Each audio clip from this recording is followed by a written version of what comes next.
Hello, everybody. Welcome back to my channel. Deb's Corners, Deb here. Oh my gosh, today's Vlogmas Day 23. I'm playing with duct tape. But today's Vlogmas Day 23. And yeah, we're almost there, guys. So I like to say, tell everybody welcome. Oh my gosh. My new subscribers, welcome. Oh my God, I'm so glad you subscribed. Thank you for subscribing. I appreciate you. And to those who are always returning to watch my videos, like my videos, thank you. I appreciate you guys. I see you guys. I appreciate you guys. And I'm happy for every like and every subscribe that I get. It means a lot. Again, I'm going to use the whole analogy of me standing on stage and watching that number of my subscribers sitting in the audience and I talking to you guys on stage. That is how I always look at my subscriber count, and I'm grateful. I don't care how big, how small, how whatever. I'm grateful for each and every one of you. So that's out of the way. So thank you. Today. So I woke up this morning, to tell you the truth, not in the most happiest mood because I was scrolling through social media and I was like, just scrolling, and I was like, you know how you scroll on social media and you just end up in a, what do they call that thing? You just go into a whirlwind of like stuff and you're like, what am I watching? What am I seeing? That's what happened to me. And I'm like, oh man, rabbit hole. Like you go into a rabbit hole and you're like, oh, okay, I discovered this, I'm going to this and this. And it was just bad news. And just soaking up all that bad news ruined my mood. And I was like, huh. So this is how it feels to be a journalist, right? And just constantly covering bad news, or just be a social worker and constantly being around, things, bad things that happen to kids. And it's just, it does wear on you. I don't care how strong of a person you are. So I was like, oh, I consumed all that for about, I'm not going to lie, for about an hour. And I was like, what, Deb, what are you doing? And I often talk to myself. I was like, Deb, what are you doing? Like, what exactly are you doing? Like, why are you on this? Why are you listening to this kind of news? So, I quickly got off. Got off, mood was still eh. And then I went to like obviously get ready for the day, and mood was still blah. So I was like, push on, Deb, like push on. You gotta get out of this funk, right? So I start my mornings by waking up and obviously praying, reading my Bible on my phone. I have a Bible app on my phone. I do that, and then I then do other stuff. So I read Isaiah today, right? It's the book of Isaiah. And after reading that, right, I then went onto social media. And it's like, wait, so I fed my soul. And then went on social media to just, I went back on social media to just, I guess, empty my soul, because that's what it felt like. And it wasn't like, when I talked about social media not being toxic, and then I talk about like feeding or like following people who actually, what's the word, help you, give you positive information, people that you actually learn from. But when I talked about that, well, this social media scrolling this morning was not that. It was me just scrolling on nonsense. And I think while I was scrolling, I was like, Deb, this is a waste of your time. But I was like, nah, I'm just gonna binge. And I did that and felt bad. So again, it just confirms the whole thing about social media and how dangerous it can be for adults, kids, or how it can lead. It actually can lead to depression, because it's not that you're comparing yourself with people, but I'm a big believer that whatever you feed your soul with, and that's through your eyes or ears, whatever you consume is what you eventually emanate. That's my belief. I don't. That's my belief. So I am very careful with what I consume. Although I'm human and I often fall, but majority of the time I am very careful with what I consume. That being said, I quickly, got myself ready, still feeling the funk, and I decided to do something, take my mind off feeling that funk. So I went into my office, which is where I am now, and I started vacuuming, tidying up, cleaning. And that's what I do when I want to feel like I have some kind of control in something in my life. I clean. And when I clean, I like when I'm in a clean space. It allows my mind to be clear. I don't know how that translates to having a clear mind, but for me, it does. So I will clean. As I'm cleaning, I find myself getting happier and happier. Then I'll go and put on music. This time I put on jazz. It's called Happy Jazz on Spotify. So I put that on. It was so nice. I was listening to that. I put my candle on. Extra, bringing me back to myself. So that was good. So my candle's on right now.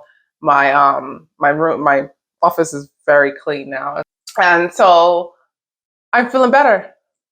I'm feeling better. So I decided to record this video. So I was thinking as I'm sitting here looking at my dad. This is my dad.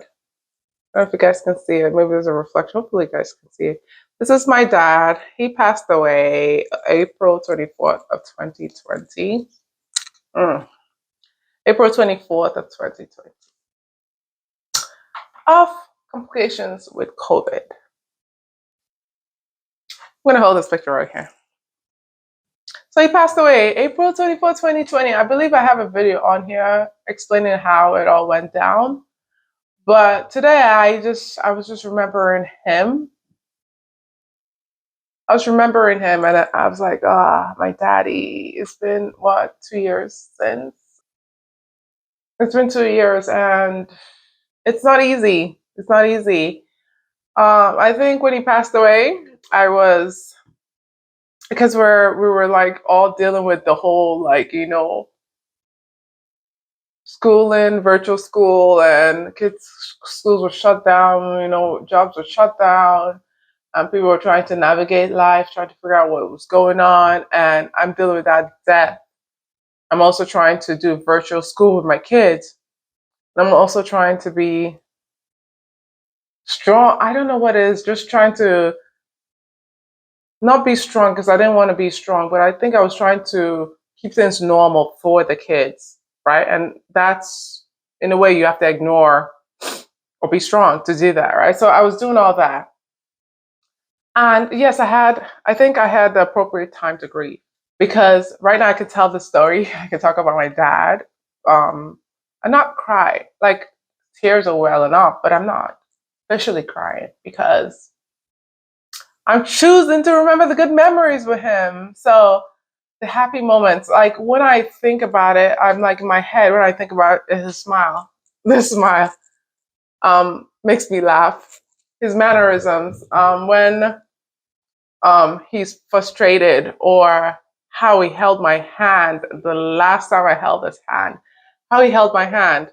I'll never forget the curvatures of his fingers. And so those little things make me smile. Even though I have tears bubbling up my eyes, it makes me smile. So today I remember him because, the holidays are coming. And although my dad couldn't talk well enough for you to understand, I understood him, but he couldn't talk well enough. I think that's what frustrated him a lot. The fact that he had so much to say, but couldn't get his speech was impaired. So he couldn't get his words out. That was so frustrating.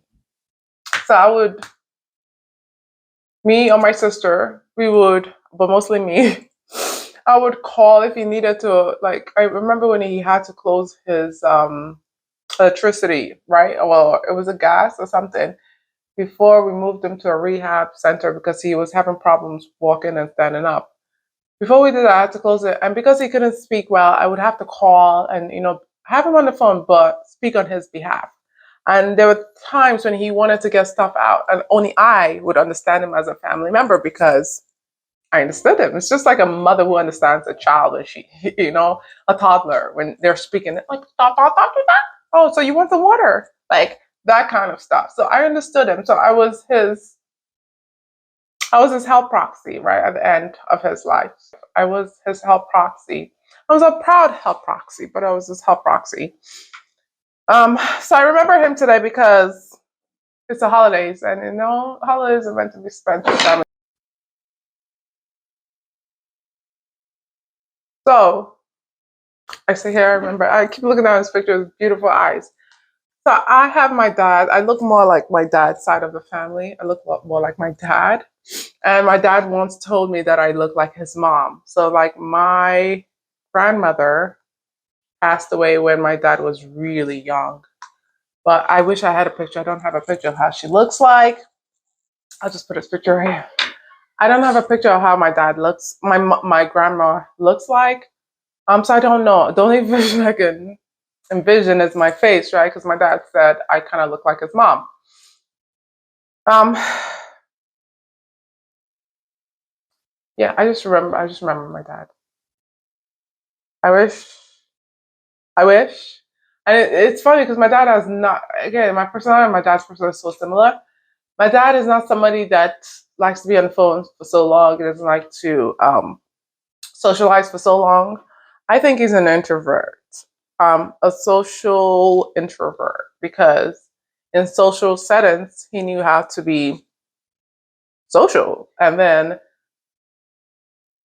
he knew how to be social, but he preferred his time alone. That's how I see myself. Very quiet man, happy. Doesn't like to be bothered, but if you bother him, he'll give you pepper. And that's the same thing as me. I'm very quiet, but if you bother me too much, I give you pepper. And then you'll be like, dang, where'd that come from? So similar personalities. I miss him. I miss him. But so I'm just holding him close this holiday season. So today, what am I doing today? I don't know. I do know, but I don't know. I do know. I am essentially doing the same thing. Um, if you haven't guessed, uh, I am going to do my girl's hair. So I washed and blow dried their hair yesterday. So I'm going to braid both of their hair today. Apparently, there's a big winter storm going on in the Midwest. A lot of travel, like flight cancellations, delays. So I thank God I'm not flying. I'm not the type to fly during the holiday season. I don't like to because I don't like delays or anything like that. So I tend to stay away from traveling during, busy seasons like Thanksgiving, Christmas, spring break. I stay away. I don't like crowds, so you will not find me doing that. So I'm going to do the girl's hair, and then I really have nothing. Just tidy up the house a little bit more. I like to tidy the house every day because if you do it little by little, it doesn't become a lot later. But I'll do that. And really, today's just a chill day. That's it. Oh yeah, make garlic comfy, and that's it. I don't know if I'm bringing you guys along for that because there's nothing special about that. So I think I'm gonna end the vlog here. I'll see you guys tomorrow for Vlogmas Day. What's today's date? Today's just right there. What am I saying? Oh my God, as I was saying that, I'm like, wait, tomorrow's Christmas Eve. That's what I thought. I was like, wait, tomorrow is Christmas Eve. But anyways, I'll see you guys tomorrow for Vlogmas Day 24. That is the last, oh my gosh. That is the last day of Vlogmas for me because I'm going to end my vlog on Christmas Eve. Because Christmas Day, I'm not going to have time to vlog. But tomorrow's the last day of Vlogmas for me. So I'll see you guys tomorrow for the last day of Vlogmas. Tomorrow, what are we really doing tomorrow? I don't know. I wake up and I come up with ideas and I take on my day. But we'll see what I get to tomorrow, right? So I'll see you guys tomorrow. Vlogmas Day 24, the last day of Vlogmas for me. All right. Take care. Have a good day. Bye.